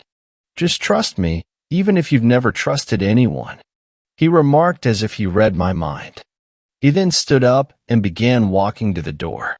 "I don't know what happened to you, but something's definitely different," I mentioned as I opened the door for him. "You don't know the half of it," he said before walking outside. "See you in the morning. Bring anything you're comfortable with bringing, but don't overpack." I nodded even though he was facing away from me, and he walked off down the sidewalk. How'd he got here? Obviously, he didn't drive if he was walking. Something seriously weird was going on with him. My boss was fine with me taking some time off. I figured it wouldn't actually last a week anyway, so in my head all would be well. The next morning, I was ready to go and Marcus arrived just after 9 a.m. to pick me up. I brought my things outside. I had only packed some snacks, a flashlight, blankets, a pillow, my medication, and several outfits for the outdoors alive. The cabin has beds and blankets, said Marcus from the driver's seat of the old SUV he arrived in. Yet, well, I prefer to feel a sense of comfort that I can only achieve by having things that belong to me. If you say so, he remarked. His lack of engagement was already growing stale. I got in the passenger seat and we sped away without another word shared between us. Every so often, I would glance at Marcus to study him. While he did seem healthy, there was something innately different about him that I couldn't put my finger on. He was jittery, easily startled, and on edge. We drove for a good 6 hours before pulling off at a rest area. Marcus seemed alert, but for some reason he said, "We're going to sleep here for the night." The night? Have you gone blind, dude? It's barely 3 in the afternoon. Yes, I know. I'm hungry and I need to rest, said Marcus quietly. I can drive, man, if that's the issue, I asked reassuringly. He turned to look at me with viciously bloodshot eyes as if he had been staring at the sun the entire drive. No, you don't know the way. You can tell me the way? I have GPS? No, Derek. Just close your eyes or do something for a bit. I'm hungry. The way he said hungry was like a ravenous animal, like his desire to feed was overthrowing his decision-making. Fine. Go get something to eat then, I said, kicking my feet up on the dash and leaning the seat back. Marcus stammered when he responded, "No, not yet. When night falls, I will." You're acting really strange, man. Is everything good? Instead of responding, he only nodded slowly. I didn't say anything back, but I did watch him from the corner of my eye for some time.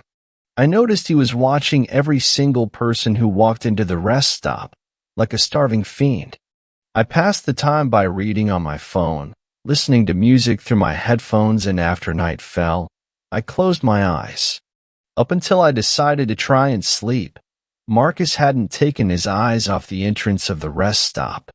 I can't even recall if I saw him blink once. Luckily, I managed to fall asleep relatively quickly. However, I was awoken abruptly when Marcus heaved his body back into the driver's seat as if he were running from something. He was absolutely covered in blood, his mouth and most of his face, his hands, his shirt and pants, everywhere. And Marcus, what the fuck, man? I asked intensely. He swallowed audibly. I feel better now. We can keep going. I could see his teeth stained red from the dim light produced by the rest area. No way, man. You're going to tell me what happened to you. Without looking at me, he said, I had to eat, Derek. We all have to eat. What in the fuck are you talking about, Marcus? What did you eat? A barrel of blood. Not quite. He then started the vehicle and shifted it into reverse. I reached out and shifted it back into park. When I did, he turned towards me and grabbed my wrist. His grip was insurmountably strong. It felt like he could crush my arm if he had the mind to do it. Derek, let go, was all he said while his entire body was visibly trembling. I didn't know what else to do, so I listened. I carefully brought my hand back to my lap, and he shifted into reverse once more before bringing us back onto the freeway. I couldn't keep my eyes off him, but he wouldn't look at me anymore. Not until we reached the cabin. The overwhelming smell of blood had filled the vehicle, and I had gagged a few times from it. The pungent aroma wafting off Marcus was almost unbearable. I checked my phone. Of course, there was no signal out here, and I caught a glimpse of him watching me from the other side of the SUV. Calling the police is futile, said Marcus through his blood-stained teeth. Tell me what you did back there. I shouted at him, unsure of what else to say. I did what I had to, he said while walking towards the front door of the cabin. Marcus, please, man. I can help. Just tell me what's going on." He froze as if he really was about to answer me, but instead he reached into his pocket and pulled out a set of keys. Then he unlocked the door and went in without saying another word. I stood outside for a long time. I didn't want to go inside and see him sitting there painted with blood, but something told me that Marcus needed help, so I went in. He was sitting on a dusty couch in fresh clothes. He must have showered too because his skin was clear of the red tinge that had dominated it before. One thing was different, though. He had lost most of his hair. I don't mean little clumps or bald spots. I mean there were only a few strands of hair remaining. Furthermore, he had patches of raw skin on his face, and I'm sure they were on his body as well. I sat in a chair across from him and observed his seemingly deteriorating form. His eyes were fixed on the rickety floorboards beneath us, and he had his palms placed flat on his thighs. After 5 solid minutes without so much as a twitch, he finally raised his head. His eyes met mine, but his were almost black. There were dark blue veins forming a web pattern from the corners of his eye sockets, and his lips were dry and cracked. When he spoke, it was with a breathy and raspy tone. "I'm going to tell you a story, Derek. When I am finished, you will do something for me. You cannot say no. You must do it. I can't make Promi dash. You must." Marcus suddenly shouted. He had raised himself up further, but something wasn't right. His spine was longer somehow, like it had been stretched, making him appear much taller even when sitting down. Okay, I said timidly. His shouting struck a drastically fearful chord within me. Good. He mumbled under his breath, then he began his story. As you know, I went to Alaska. It wasn't for nothing. I had actually met a girl up there on an app. He grinned slightly, but it quickly faded.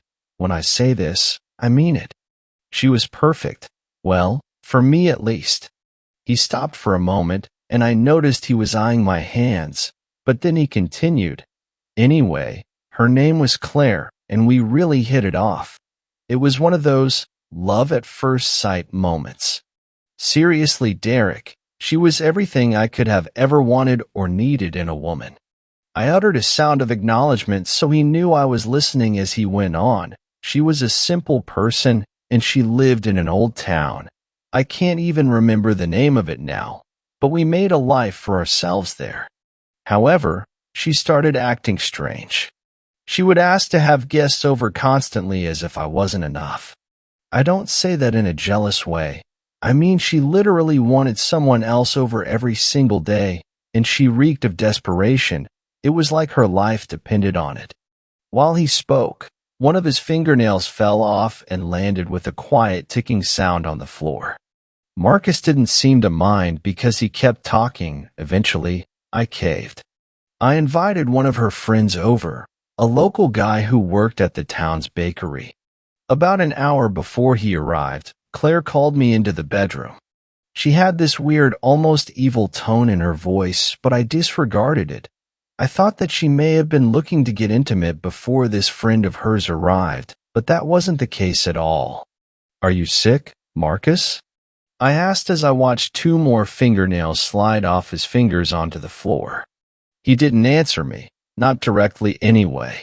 He looked up at me, and his left eye clouded over with a milky white color. Was he dying right before me? Marcus picked at one of the scaly gray patches of skin on his hand. It only made his other nails fall off, but he didn't seem to mind or notice because he went on. As I entered our bedroom, the door closed behind me. Claire was standing there with a rope and a gag. That only solidified my assumption about her need for intimacy, so I let her tie me up. But instead of getting frisky, she gagged me and left the room. I tried to get her attention, but obviously she couldn't hear me. "How long were you like that?" I asked gently. I wanted him to feel like I had genuine interest. "Longer than I expected." I heard her friend come inside, and I tried to yell to get his attention, but it was no use. That's when the screams started. There were horrendous noises of agony coming from the other room, and they weren't from Claire. He sighed again faintly. During the conversation, his entire body had begun turning a pale gray color, and the last bits of hair he had left fell to the floor. There was this squelching sound and another sound I can only liken to a saw cutting meat. I hated every moment being tied to that bed in our barely lit room. Where are you going with all of this, Marcus? Are you saying Claire killed her friend? She didn't just kill him, Derek. She ate him. What? I exclaimed vehemently as my stomach turned. Yeah, she ate him, and when she was full, she brought the scraps of what was left into the bedroom. She removed the gag and told me if I didn't eat, she would consume my flesh as well. Did you do it? I asked with curiosity. He looked down and then up before slowly nodding.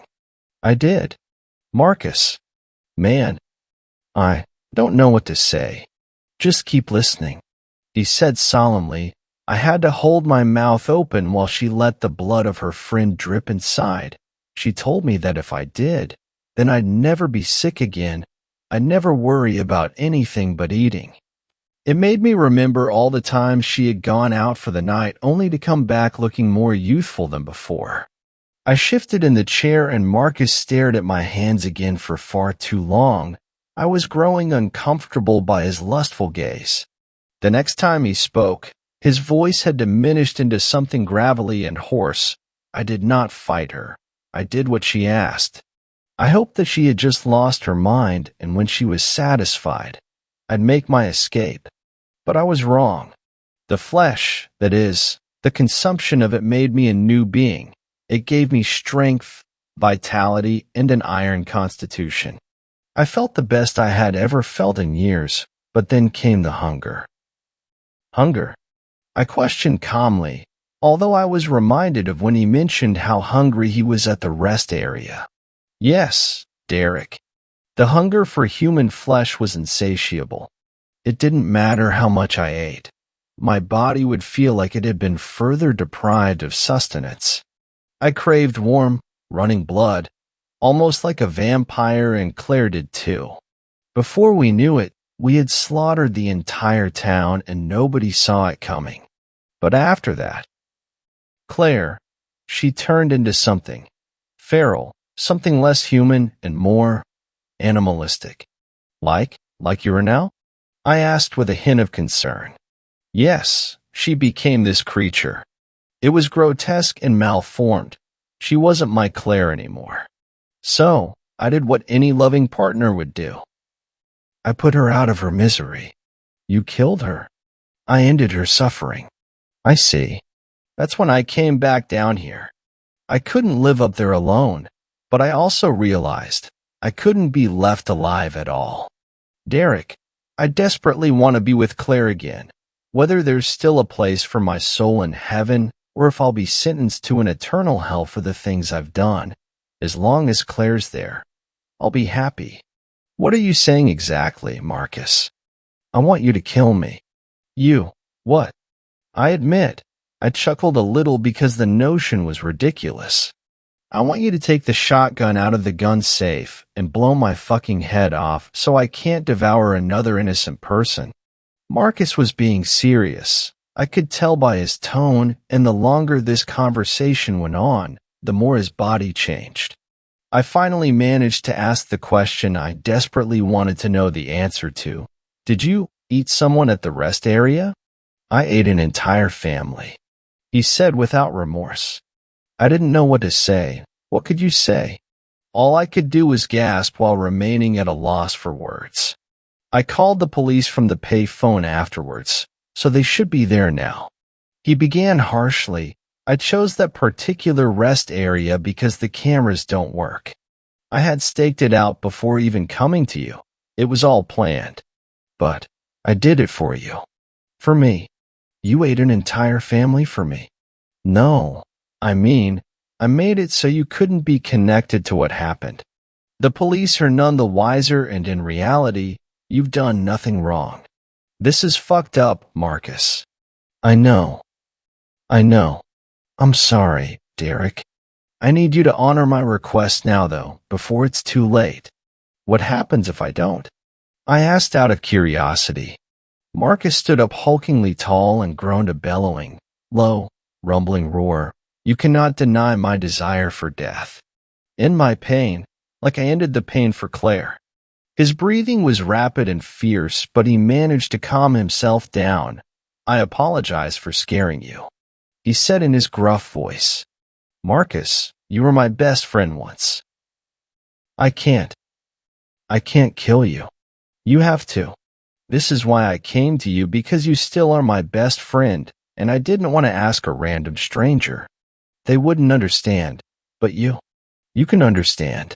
His face grew long, and it was accompanied by many painful grunts by Marcus. I need you to do this for me.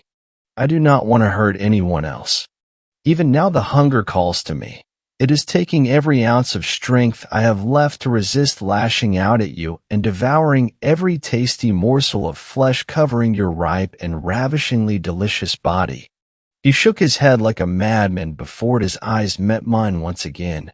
Please, Derek. I am begging you. I don't know what changed in me, but hearing my once best friend pleading for his death no longer perturbed my emotions. I stared at his rapidly transforming body for an indeterminate amount of time before getting up and walking to the gun safe. It was already unlocked. He must have done that while I waited outside. I reached in and grabbed the only gun in the case, the shotgun Marcus had mentioned. I assumed it was already loaded. If Marcus had planned this much, then surely he planned that too. I walked back to the chair and sat down, and a gnarled, black-toothed grin spread on Marcus's veiny, gray face. Thank you, Derek. I can't live with myself any longer, and this is the best option. Do not take pity on me. Do not feel guilty or ashamed. Take pride in the fact that you have expelled a ruthless creature from this world. I pumped the shotgun and aimed it at his head. My heart was pounding and my hands were sweating. Oh, one more thing, he remarked. In the glove box of the SUV are my life savings. Take it all and do with it what you will. I ask that you never tell my mother about this, or anyone else. It will be our secret. He then took one last deep breath. Okay, I'm ready. Do it. Just as I was pulling the trigger, Marcus's body twisted and contorted into a far more disturbing visage, and as the shot rang throughout the cabin, his blood and viscera splattered against the couch, the floors, the walls, and even the ceiling. His painful shrieking stopped, and his body ceased all movements. It was over. I sat there with the shotgun in my lap, still aimed at Marcus's corpse for most of the day. I couldn't bring myself to get up, or do anything else but stare at my headless former best friend. Eventually, I found the will to stand. After I was on my wobbly 2 feet, I took a sheet from one of the bedrooms and draped it over Marcus. I searched the entire grounds of the cabin for a shovel because I wanted to bury him, but I couldn't find one. It was cold outside anyway, and I'm sure he wouldn't want me to die from digging his grave. I did, however, find some matches. It was the middle of winter, so I thought it would be better to just burn the cabin down. I didn't want Marcus's body to rot there on the cold couch, and as I dropped a lit match on it, the fabric immediately engulfed into a mighty blaze. I walked out of the cabin and got into the driver's seat of the SUV, and that's when I remembered Marcus had the keys. I couldn't help but laugh about the irony of it all. Marcus had left 10 grand in the glove box for me. I ended up having to hike down the driveway and up the road until someone stopped to pick me up. They drove me to the nearest town, Grand Marais, I think it was called. It was a small town, but the people were friendly. I rented a room at their local inn and have been here for 3 days just thinking about Marcus and what he went through. I thought about if I was responsible for the family he murdered and ate, but I had no idea what was going on at the time. I was only along for the ride until I had to play my part, my role in ending Marcus's painful life. If your best friend, or even friend returns to you after having been gone and without contact for years, be careful if they ask for you to take a trip with them. And always remember, the mysteries of the world can outweigh grounded reality. Nothing is as it seems, even Marcus. Be safe, everyone. I hope none of you look down on me. 8th story. This story was shared by you/Raptor Cavalry. There was 8 of you out there. Montana is a vast land of natural beauty, giant expanses of mountains, plains, and everything in between. But with this wide open land comes a lot of maintenance. Here, there is only one cop for every 126 square miles. This leaves some rural communities and neighborhoods to bind together for protection with our infamous gun-wielding ways. I was sitting on our back porch at something like 11 o'clock at night. There was a thunderstorm coming through, and every couple of seconds, it'd seem like daylight had come, if only for a moment. My deck overlooks a pond on the edge of my backyard, with a treehouse above it from my childhood. On a night like this, it was nice to stare at these things and remember. And as I'm looking out at the forest surrounding my house, lighting strikes to illuminate a figure, I thought I may have just been seeing things, but remain focused on that area until the sky is lit again. And once it does, my fear was finalized. The figure had moved closer to the house from the pond. Now, in my area, there had been a series of robberies, and with no one caught yet, I decided that this must be him. And so I grabbed my father and older brother from indoors and raced them outside. In hand, my father has a hunting rifle, my brother a revolver, and I a baseball bat. As we run outside, we see a flash and a shadow run across the forest and freeze facing towards us. Next flash, and he's running away into the woods. With another flash, this time with a much closer bang coming from my right, I see the muzzle light up and the ear-shattering cry of a .306, quickly followed by the screaming of profanities. My neighbors quickly come running, but moments later, guns in hand and serious looks on their face. They say they heard the gunshot and came to check if everything was all right. Soon more neighbors from further down the road came for the same reason. We tell them of the man and that we shot at him and go to investigate if we can find him. After assembling our 7 men into a line, we sweep the woods, finding his blood trail, but soon losing it to the night.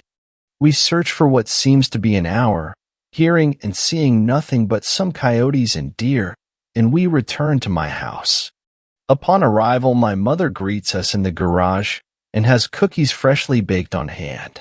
She gives us each one, and as we nibble down on the delicious treats, my mom stands there utterly bewildered. My dad looks over to her and asks what's wrong. She has an extra cookie in her hand and recounts. There was 8 of you out there searching. My dad laughs, and we take it as a mistake, but still my mom swears all night that she double-checked to make sure, and that there were 8 men searching. The morning comes, and we go outside to see where that trail may have led us, had we not lost it. In the forest we find the immediate blood where he must have been shot, and follow it.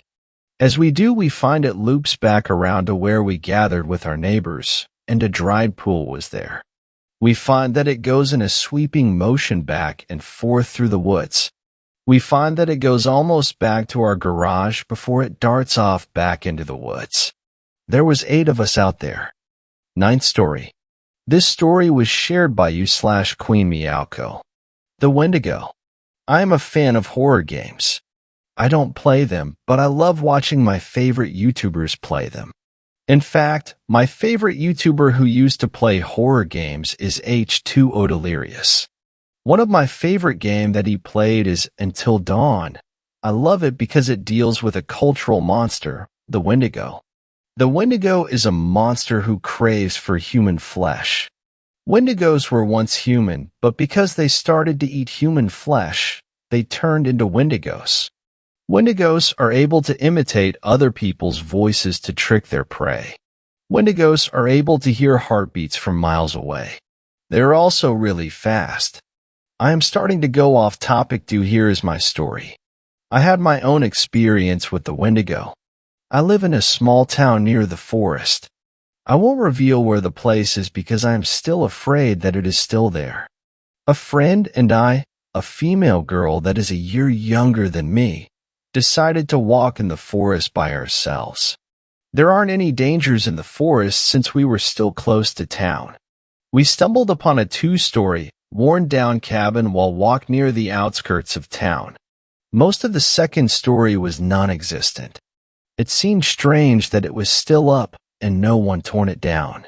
Before I was born, the people of this town torn down all buildings in the forest for reasons unknown. I tried asking my parents, but their response is that it was very difficult to aid people who lived in the forest. Anyway, my friend and I got very curious and decided to check it out.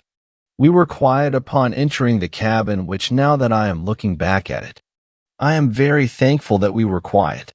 At the time we were quiet in case there was a homeless man sleeping or a dangerous person in there. It was still daytime when we were exploring, so we had plenty of light in the cabin, but there was one part of the cabin that was covered up. There was a black tarp that covered a doorway to some room. We never went near the doorway. We were both scared that we would get jumped by someone. My friend and I both agreed to stay clear of that area. Throughout the exploring, we both noticed that there was a faint, disgusting smell. The smell lingered only on the first floor.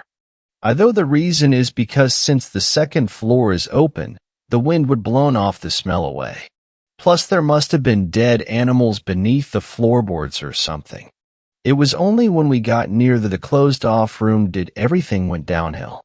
Both my friend and I started to get a bit louder since we did not hear anybody in the building. When we got near the hallway of the room, the smell got drastically stronger. Then we both noticed that the tarp had moved ajar. The room was still too dark, but I could have sworn that there were a pile of bones. I noticed that my friend gotten slightly scared because neither one of us had gone 8 feet near the room. My first thought was that someone was living here and that we should get out quietly in case the person was dangerous. I signaled my friend to be quiet and to follow me towards the back exit. As we were about to leave, we heard a familiar voice. I looked at my friend and I could see in her face confusion. Then it spoke again. It was calling for help. We both continued to stand near our exit, frozen in shock. Who could it be? Why would anybody need help in this place? We explored this cabin, and we know the area. You could hardly get hurt around here. I got rid of my shock, and slowly I went near the shouts. My friend, upon realizing that I was making my way towards the shouts, pulled me back. She told me that it might be a trap, and that I should not go any nearer to the person. She also said that the voice seems off. She does not understand why, but she knows that there is something off about the screams. No later, when she said that, we heard some other people shout if the mysterious screaming person was okay. Quick movements were heard somewhere in the cabin. Fear struck us both, and we slowly walked backwards to the door. The movements that we heard seemed inhuman. The sound we heard is like the sound of the wind of a jump rope makes when going really fast. Not only that, but after the event, when my friend got the courage to speak about this event, she said that she saw a blur move across the room near where, maybe, the other people were at. By the time we were at the door, the other people came. They were 2 unfortunate men. They both looked around before seeing us. "Are you 2 okay?" one of them asked. We gave no response. We were still afraid what was in the house. One step forward towards us was enough. "Are you Dash?" He got cut off. The thing that was lurking in the shadows came out. It attacked the man. The thing was bony and the skin was pale and rotten. It looked human, but it clearly wasn't. The thing ripped the head of the poor man. We did not see the rest of it, for we booked out of the cabin and ran as fast as we could. All we heard is scream, but as soon as we heard it, it was cut off. Then there was another one, but this one was inhuman. We both did not stop until we reached the town. We never spoke to this event to anybody, not even when people have asked us if we were okay, since we both looked pale and out of breath. Be careful out there in the woods. You never know what might happen. May the Lord save you if you come across one of them. 10th story. This story was shared by you/Lilith Maynard. Ever heard of a skinwalker? I've avoided telling this story before because I want to believe that it wasn't real, that it was just a dream, but I've read so many similar encounters that I feel like maybe I should tell someone. Maybe it was real and something like this really lives out there.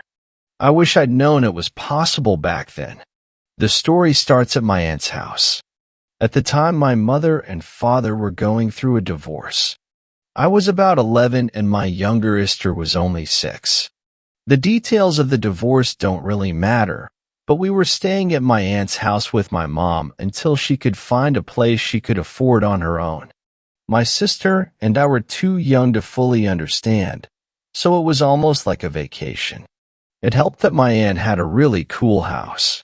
It was a big and seemed even bigger to a couple of kids. I don't really know house lingo, but it was very modern, with 2 long main wings. One side housed the bedrooms and a small library. The other had the kitchen. The kitchen had these huge windows, the kind lots of more modern-styled houses have where they take up the whole wall. Nestled in this wall of windows was a sliding glass door, but my sister and I rarely used it because it was large and heavy and hard for us to open. Another thing about these windows, though, was that they faced the woods.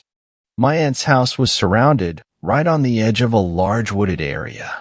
The trees ended only a couple feet away from where the sliding glass door was. Of course, this was one of the benefits of her house. Living near the woods was peaceful, or at least that's what my aunt always said. My aunt had a small sitting area by the windows where she could watch nature. She told us that oftentimes she'd had little herds of deer walk through, and that she'd even seen a mountain lion once. Anyway, you get the idea. It was a big house with big windows, and it sat close to the woods. For the majority of the time that we lived there, we had no issue.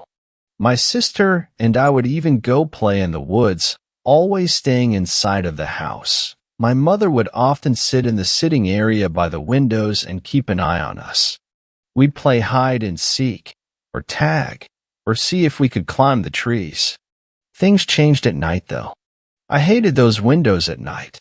When I'd walk down the long hallway to the south wing of the house to get a glass of water from the kitchen or something, I'd always see the trees moving, swaying unnaturally. Not like from wind, where it started from the top and worked its way down, but like something was pushing against them from below, and the tree shook from that. It freaked me out, but I was 11, so it wasn't that hard. I'd usually just hurry up and get my water and run back to my room. I hated it so much that I rarely forgot to get water before bed after the first couple's times. Wasn't risking that creepy shit again. Later on, I wasn't given a choice, though. One night, I had a dream that my mother was calling me. Her voice was coming from the kitchen, asking for my help with something.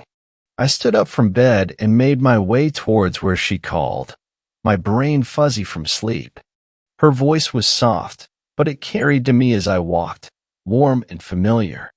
The closer I got, though, the weirder it sounded, becoming slightly distorted and deeper.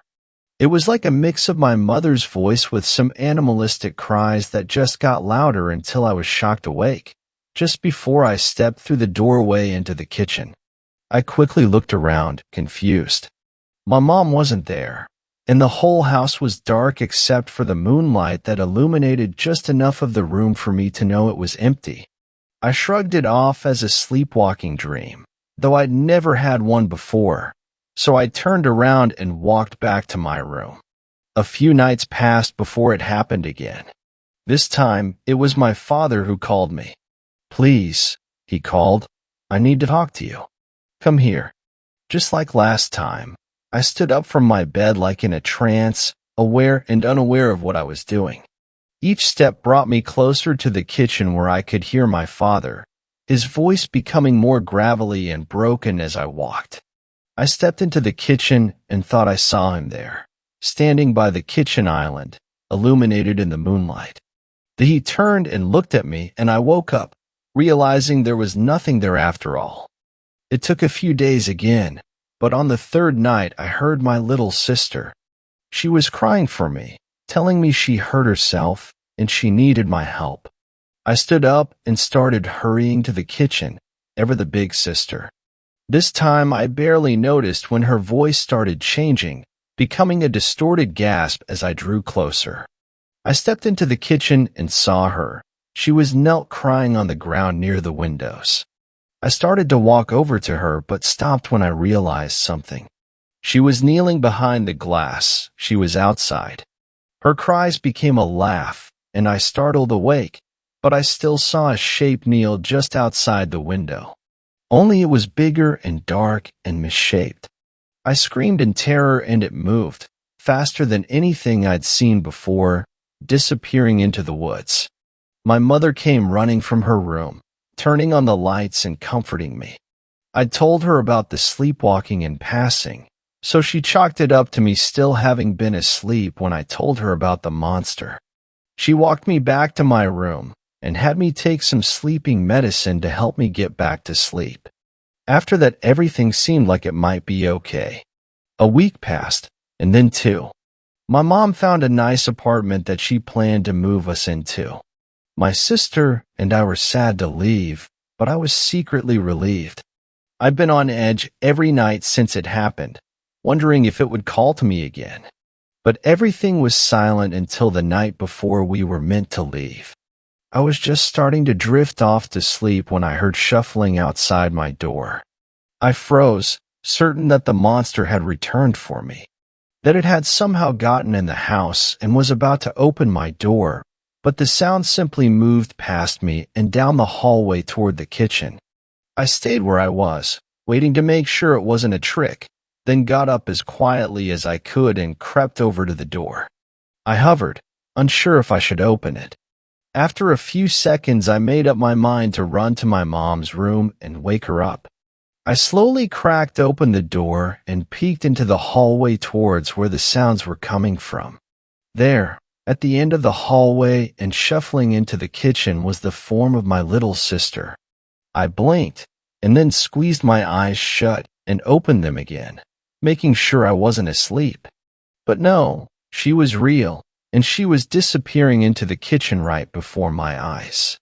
As I realized this, I realized I could hear something, a kind of faraway moaning whine coming from the direction she was going. Dread ran up my body, and I looked down the hallway at my mom's door, the opposite direction that my sister was walking. Fear told me to run and get her first, but instinct moved my feet towards the kitchen where my sister had gone out of my sight. I ran as silently as I could down the hall and peered around the doorway to look for her. There she was. She was standing right in front of the windows, her eyes open but glazed. As I watched, I realized the trees were swaying the same way they used to, but much faster now, and the swaying seemed to be getting closer, moving towards us at an alarming speed. I could hear branches breaking and the trees creak in protest as something hit them, and the moaning whine I had heard from far away was getting louder, sounding like a dying animal. One tree was rocked so violently a flock of birds flew screaming out of it into the night air. As this was happening, my sister was reaching for something, the lock on the sliding door. Even at 11, I knew something was coming through the woods towards us, and it was running, sprinting, right at my sister. I ignored my brain screaming at me to run the other way and raced towards my sister. The noise was all-encompassing now. It had become a screeching so loud it sounded like it was all around me. I grabbed my sister around the waist, pulling her back just before her fingers touched the lock, and I pulled both of us behind the wall beside the windows, just out of sight. The sound stopped, the trees no longer swayed, and the screeching had fallen silent. I could hear my sister breathing frantically, but I held her mouth closed, willing her not to cry. My own breathing was shallow and fast, but as I tried to quiet it, I realized there was another sound. My sister's breathing, my breathing, and the even breathing of something else, standing just outside the window next to us. A too large humanoid shadow blocked the moonlight that usually fell into the kitchen, and I watched the figure reach out its unnaturally long arm. I held my breath as I heard a scratch against the sliding door and saw the shadow of the creature's arm touch where the handle of the door was. After a second, the creature withdrew its arm and let it fall to its side. Then it stood there, still for what felt like hours. Finally, the shadow shrunk, and I could hear whatever it was leave. The underbrush rustled and the trees swayed, but the sound moved away this time instead of towards us. Still, I didn't move. I waited until all traces of its presence was gone before I slowly pulled my sister away toward the hall, keeping out of sight of the windows as much as I could. My sister was crying as I led her down the hall, and I think I was squeezing her hand too tight, but I felt overwhelming relief as I opened the door to my mother's room and crawled into her bed. My mother never believed us, of course, and we moved away the next day. I refused to return to my aunt's house ever since, and she eventually moved away. I've never had an encounter like that again, but that might be because I stay away from the woods like a plague now. If you're a fan of hiking or camping or living near nature, all I can say to you is good luck. Thanks a lot for watching the video till the end. Subscribe to our channel Horror in Detail. Drop your opinions/suggestions in the comments section, and like the video as it helps with the YouTube algorithm.